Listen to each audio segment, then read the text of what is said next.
On Point with Craig's Investment Partners. The information provided here is general in nature and it's not financial advice. It doesn't take into account your situation, objectives, goals, or risk tolerance. All investments are subject to risks and none are guaranteed. Before you make any investment decisions, we recommend you contact an investment advisor. For more information about our services or to view the Craig's Investment Partners Financial Advice Provider Disclosure Statement, please visit our website, which is craigsip.com. Welcome to On Point. I'm Mark Lister, Investment Director at Craig's Investment Partners, and I'll be talking about a range of topics including economics, portfolio strategy, investor education, and anything else that's happening out there in financial markets. Morning team, hope you're all well. There were plenty of lessons in 2025 for investors, as is the case every time we close the book on another calendar year. However, there was one that really stood out for me, and that was the need to ensure that your investments are globally diversified. If you didn't do that and instead you hunkered down in New Zealand assets, then you did not enjoy the success that you could have. And sadly, this is an eerily similar lesson to my biggest one of 2024. So hopefully, if you listen to the equivalent episode a year ago, you will have learnt from those mistakes of 2024 that some of us made, and you would not have repeated them in 2025. Let's go through some of the numbers. The local share market really did have a lackluster year. The NZX 50 returned 3.3% in 2025, and that is well below the long-term average, even though it's the second best performance since 2020. We've had a string of difficult years here in NZ. Domestic fixed income was a lot better, actually. The NZX Corporate Bond Index was up 5.5%. That's very solid from a conservative, lower volatility asset class. Turning to the property market, that was as uninspiring as the share market. National house prices actually fell marginally last year. And finally, if you had left your hard-earned cash sitting safely in the bank, the return would have been 3.6% per annum. However, once you take tax off that, then you end up somewhere in the twos. And as we found out last week, the official inflation rate from 2025 was 3.1%. So after tax and inflation, you're actually underwater. In fact, you're worse than underwater. You're in negative territory. So maybe cash not quite so safe after all. And you put all that together, and apart from local fixed income, the returns are pretty disappointing across the board, aren't they? Get this, they look even worse when we start comparing them with international assets. World shares up very strongly last year, and despite what you might think, it wasn't all about the US market and its superstar tech sector. Yes, the US did have a stunning year. The S&P 500 index was up 17.9%. That was the seventh 15% plus return of the last 9 years. However, other markets were even stronger.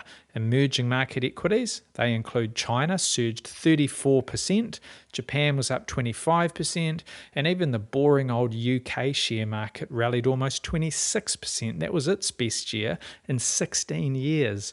Europe also edged out America with a 20% gain. All of those share market returns do include dividends, so they are apples with the way we calculate the NZX 50 index here in NZ.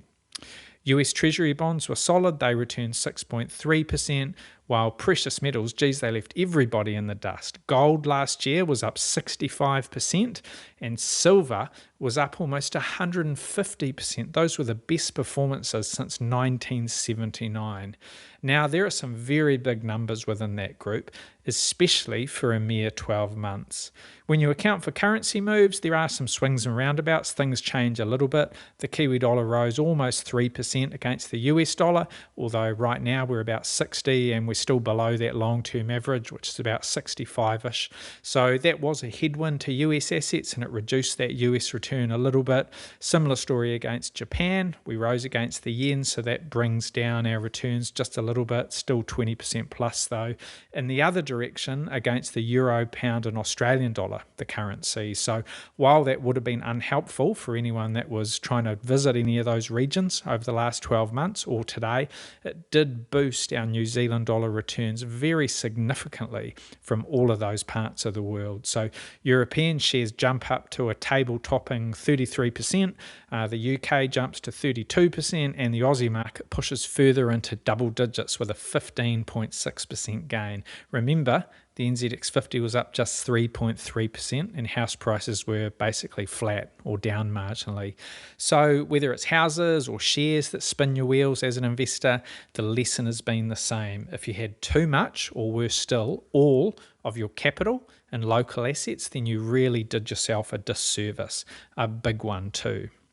New Zealand won't always be a laggard. After all, in the decade leading up to the pandemic, so the decade leading up to the end of 2019, New Zealand shares actually outperformed international shares on 7 out of 10 occasions for 7 out of those 10 years. So we really did have our time in the sun, but we've also gone through a very lean patch these last 5 or 6, and that's largely because our economy has struggled much more than most. And there isn't a lot we can do about that as workers, employees, homeowners, business owners. There's not much we can do other than stick it out and wait for things to improve. And hopefully that will happen this year, 2026. I think there is a brighter future ahead. However, when you're an investor, you don't face any of those same constraints. It's never been cheaper or easier to spread your wealth wherever there are greener pastures. So we need to take advantage of that. Local shares, New Zealand shares, are up almost 18% since the end of 2019, and house prices are up 24% over that period. Now, that doesn't sound too bad, does it, when I put it in those terms? But when you look at the per annum returns, they are much less inspiring. 2.8% for New Zealand shares, 3.6% for New Zealand houses. And inflation over that period is up 26% or 4.2% annually.